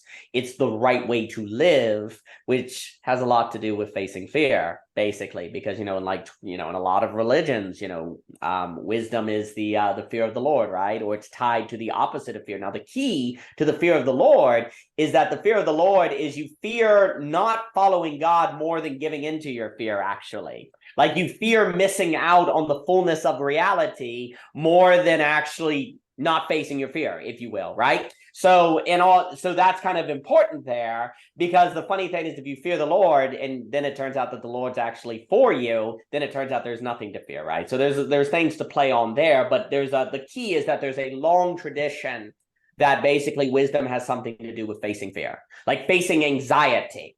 And so philosophy has a lot to do with that as well. And so, but the problem is without philosophy, if you get in a habit of interpreting anxiety as something you run from, you would never break that habit because you would never do the meta move on it, unless you get a counselor or a therapy or a mentor or someone who basically would teach you philosophy without maybe calling it that, as I'm so describing it, as the meta move. And this is where mentors and coaches and et cetera can be a big deal. The other way to think about philosophy too is we're talking about intimacy here. Intimacy is kind of we forgetfulness. Not just, how we talk about self-forgetfulness. You are intimate with the person when you have a we forgetfulness. And most people think intimacy means you're intimate with the people you share pleasure in. They think sharing pleasure with someone means you're intimate with them. That is not the case. That's on the side. Intimacy is we forgetfulness, and it's going to be tied a lot to the ability to speak.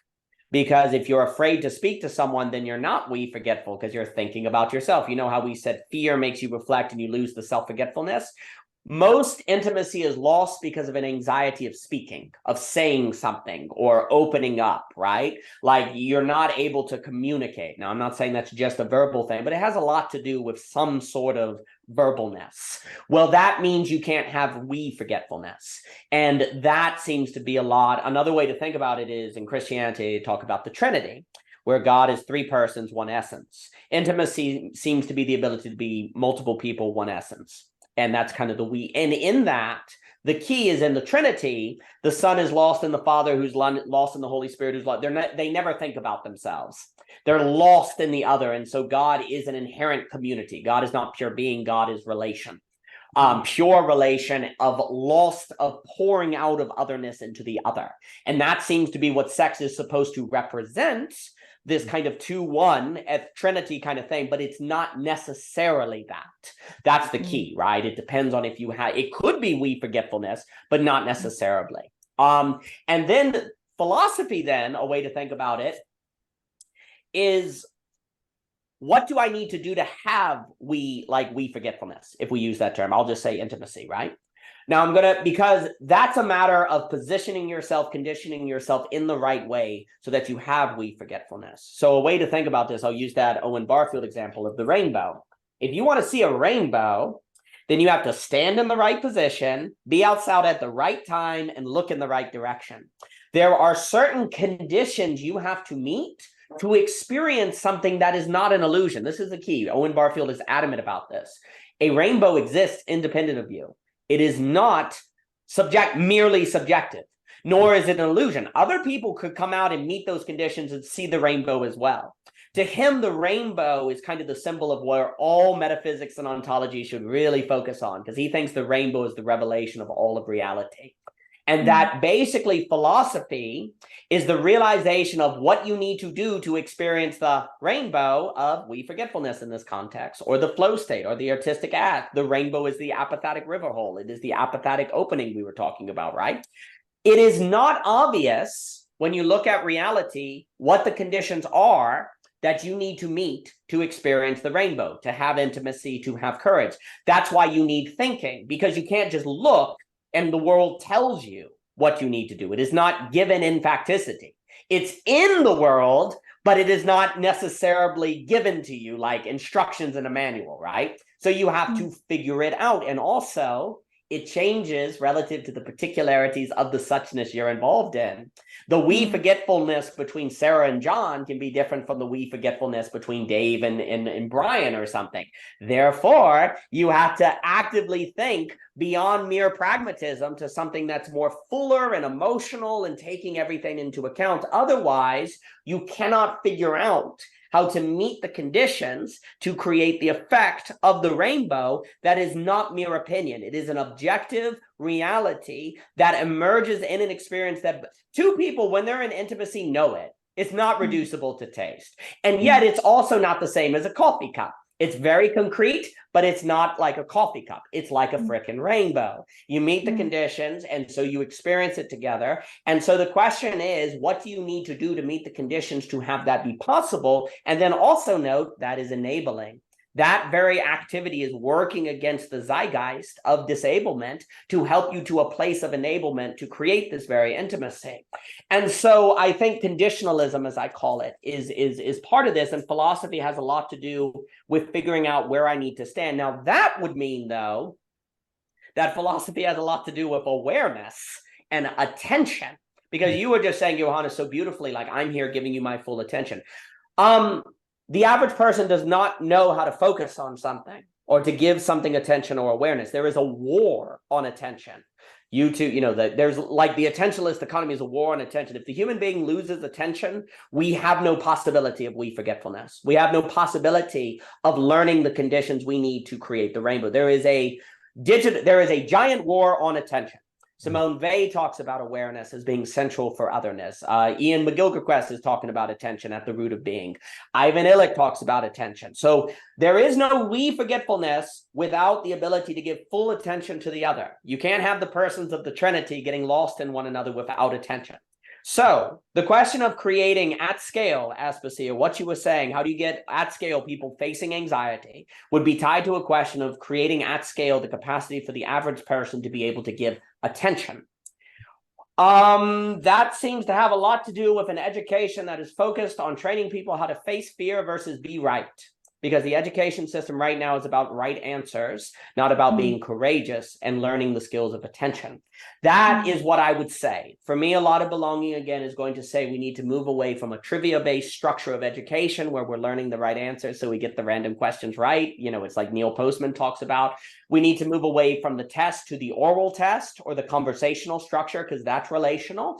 And also we need to move away from right answers to the ability to defend a position of something that you've never thought about before. You need to move away from memorization, because the problem is if school teaches you that an educated person memorizes, then you go into relationships looking to have all the right answers. And then when they don't fit into it, you get crushed. You're not prepared. So that would also mean, though, that you get rid of basically the college monopoly on credentials, because basically now that means people go to college to get a job versus go to education to become prepared for life, which actually would make them more competent for a job. That's the irony. When school is about getting people jobs, they're less prepared to work. They're actually less prepared for jobs because they're not the full human being that's anti-fragile to be able to handle the office space. And then you get all the different trauma. So I think for me, a lot of this is moving away from the trivia education structure, which is about getting random questions right, to moving to something much more oral based, much more conversation based, much more on the capacity of students to kind of talk to one another, the facilitation of those conversations. Because even if you're having a conversation about European history, the very medium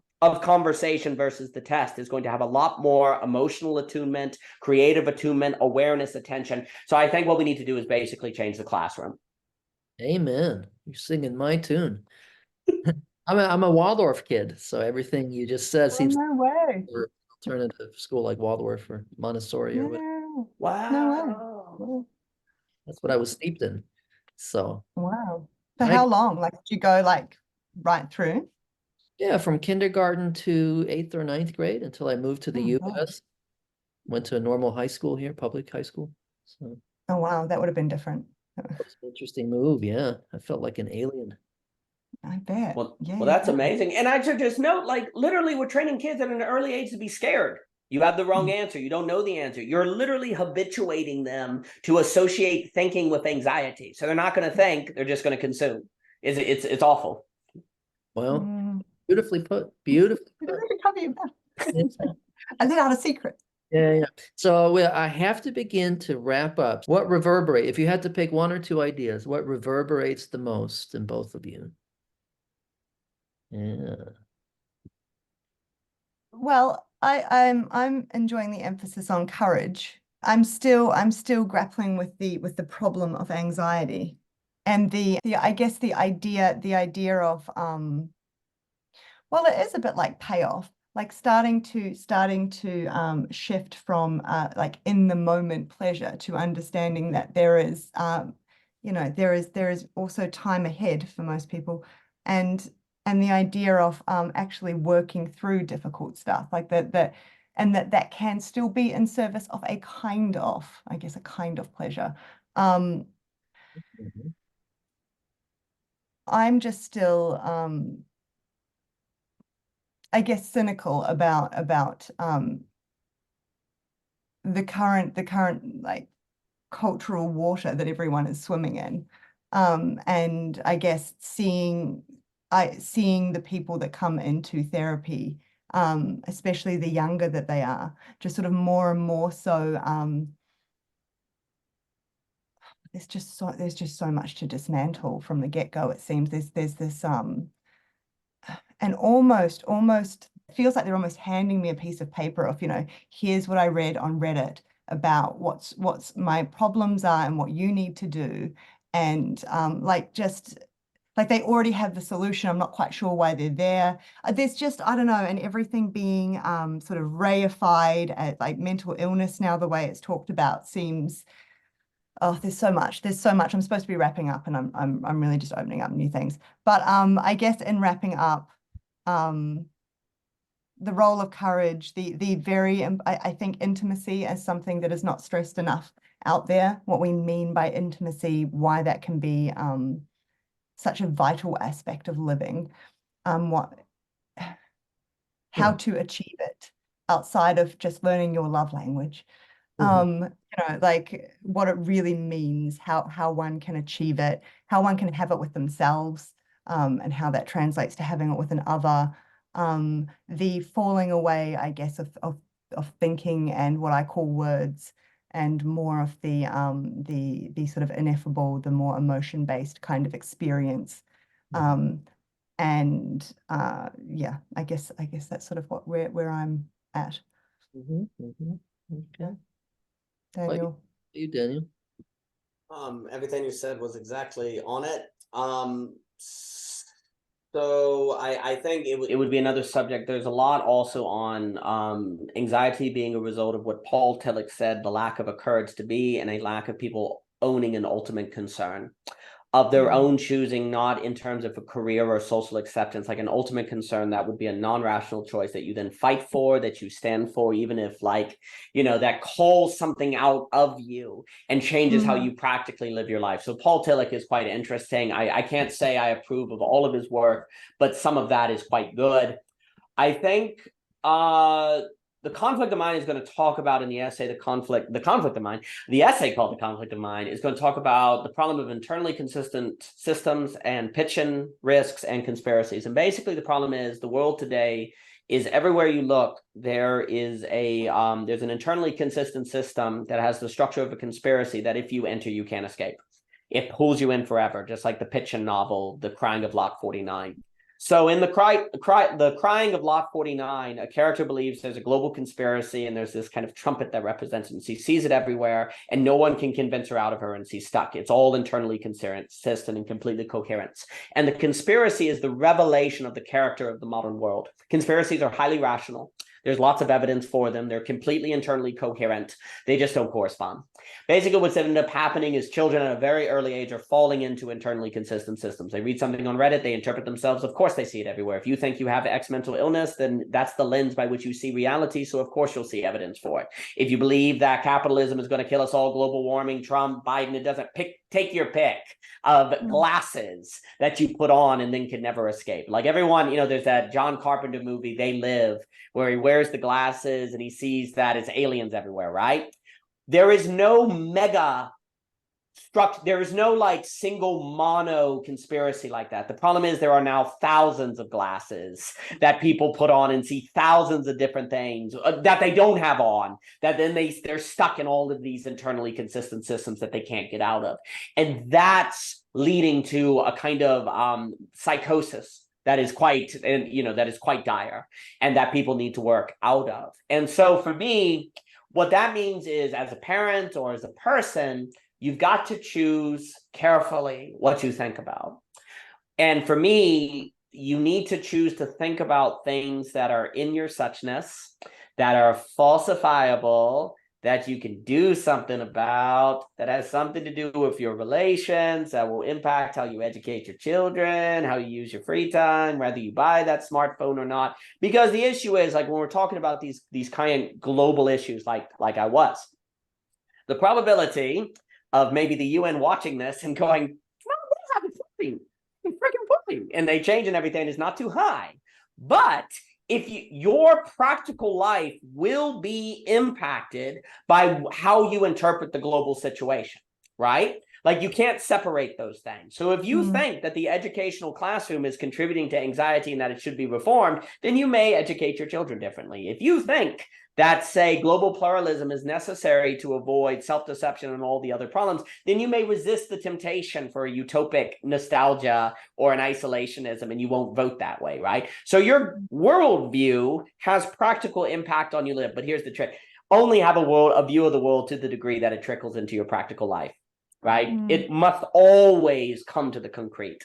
And I think that's what I would really kind of just stress is that it is very, very difficult to keep yourself in the realm of the things that you can control, that have some sort of effect on your relationships.